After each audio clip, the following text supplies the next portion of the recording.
Hey there everyone, this is Michael Dougal. I review cognitive supplements, and in this video you're going to learn about some of the side effects that are associated with the very powerful cognition booster Piracetam, which many individuals are actually using for boosting productivity, helping with motivation, focus, everything you'd basically want from using the supplement. I've actually been using Piracetam for over 10 years, and I'm one of the maybe lucky individuals that don't experience many side effects. Although we won't spend too much time diving into the benefits of Piracetam. If you want to learn more about those, you can watch this video right over here, because rather I want to talk about why individuals actually don't use Piracetam, or why they have bad reactions to it, and what they can do to potentially avoid them. Now, one of the controversial things about using Piracetam as a cognitive enhancing supplement is the fact that there's really not much research, if any, backing its effectiveness for healthy individuals. It was actually first developed in the 1960s for the sole purpose of helping with motion sickness. And back then it was actually labeled as the first nootropic, meaning a supplement that could potentially help with brain benefits. And so then it was actually labeled the first nootropic, which is a supplement that's designed to better help with learning, help with memory, and other areas of cognition. However, we have no research backing it can do just that, but one of the reasons why it's so popular is because of the countless anecdotes out there. People, including myself, have listed it as one of the top supplements when it comes to improving memory, learning, and other areas of cognition. What you should know though is that it's not that the research says Piracetam is useless, it's really just that there haven't been many studies done on it, or not done on it yet. Hopefully in the future. For now, we have some evidence showing it can help with patients who've experienced a stroke, as well as patients who have experienced some sort of brain injury. For me, I used Piracetam not really knowing if it was working, and then I realized how subtle it was because I stopped using Piracetam and I instantly noticed that I was getting worse grades in school. And then upon reintroducing Piracetam into my stack, I found that my memory was so much better, and it was at that moment I realized Piracetam was actually doing something. But along with that, I certainly feel more disciplined when I use it. I feel like I have heightened levels of focus. Again, it's not a stimulant, so you really can't tell if it's working. You have to be somewhat patient with it. And if we look at the study over here, Nootropics as Cognitive Enhancers, Types, Dosages, and Side Effects,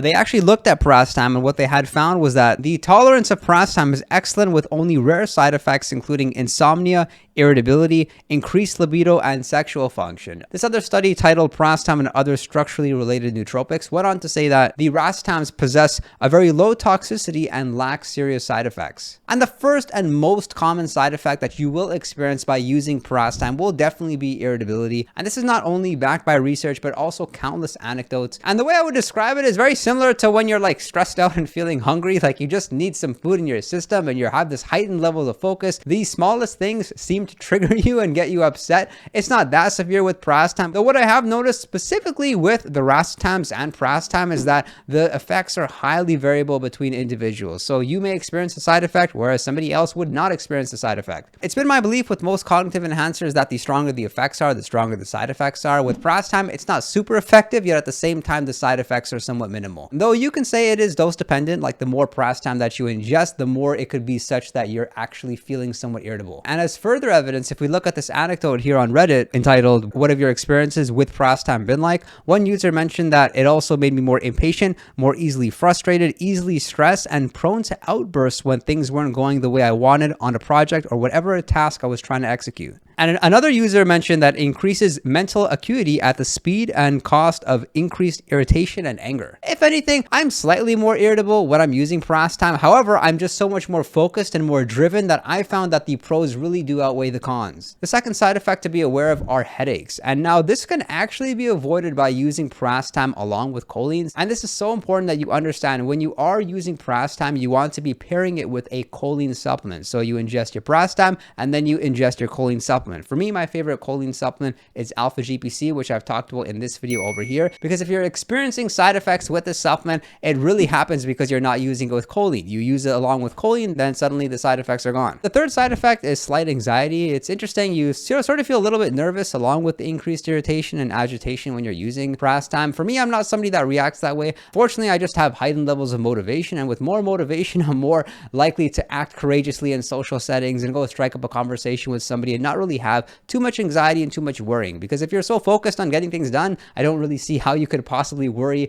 or be anxious at the same time. If anything, it can give you somewhat of like a productive anxiety, because anxiety is really not a bad thing. Sometimes a little bit of anxiety is good for us to get to work and take action. The next side effect you may experience when using Piracetam would be insomnia. So it can keep you up. That's because some individuals find Piracetam slightly stimulating. However, Piracetam is not to be confused with phenylpiracetam. Phenylpiracetam piracetam is a stimulant. It makes you wired from the moment you ingest it, pretty much 12 hours thereafterwards. Phenylpiracetam is like nothing else because you ingest it once during the day and you feel like physically energized throughout the whole course of the day. So don't confuse piracetam with phenylpiracetam. Piracetam, I don't find it stimulating. Then again, I don't take it before bed. I prefer taking it once in the morning and once then in the afternoon because of the fact that it can make you slightly aroused and you don't really want to be in this like driven, focused state. Like for me, I'm an individual that actually gets somewhat of an acute benefit with piracetam, even though I do notice the gradual benefit after I take it every single day for an extended period of time. You see, most individuals will notice piracetam working after a week of consistent use every single day. I'm somebody that, yes, I do notice that happening, but I also do get a slight acute benefit in that I feel slightly more focused after ingesting it. So if you're somebody that finds himself staying up after they use piracetam, then I would highly recommend that you stop taking it so close to night. Take it in the afternoon, take it in the morning. And then outside of these side effects, there are some precautions around using piracetam. Again, you want to make sure you're using it with a choline supplement.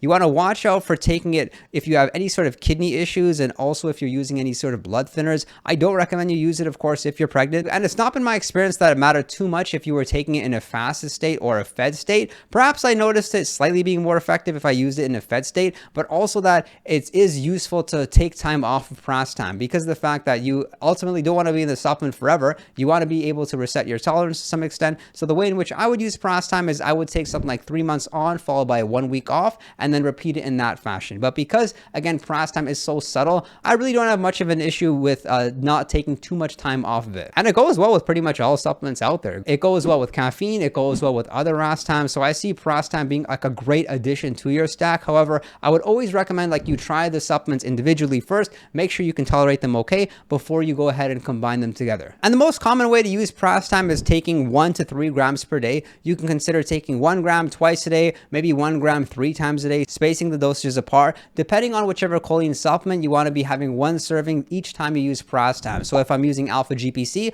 I'll take 150 milligrams of alpha GPC along with my 1 gram of piracetam. And that's the protocol that I'm typically following. I'm doing that twice a day and spacing the dosages apart. And I really haven't noticed any sort of benefit from increasing your dosage over 3 grams per day. It doesn't really seem to do anything. It's more like a supplement you have to be disciplined, you have to be consistent with, and you have to really be objective about whether or not you're getting good results from it. In this study over here, the clinical safety of high dose piracetam, its use in the treatment of acute stroke, they as well found that side effects were minimal and actually found that even doses up to 24 grams a day were tolerable. Now, I don't recommend you use that much. Stick to 1 to 3 grams per day if you do choose to use it. But I'm quite confident that if you have some sort of way of measuring it, whether it's your income, like I'm in sales, whether it's your grades, you'll definitely see a boost in performance with piracetam. It's amazing in the way it helps you to like avoid distractions and just get work done. I'd love to see your opinion and your experience in the comment section below. Do subscribe, drop a like if you found the video useful. And if you want to chat with me one-on-one, you can message me on Patreon, and be sure to visit our Discord server, which has a 24/7 chat room. We're having a whole lot of fun. I thank you for your support and look forward to seeing you next time.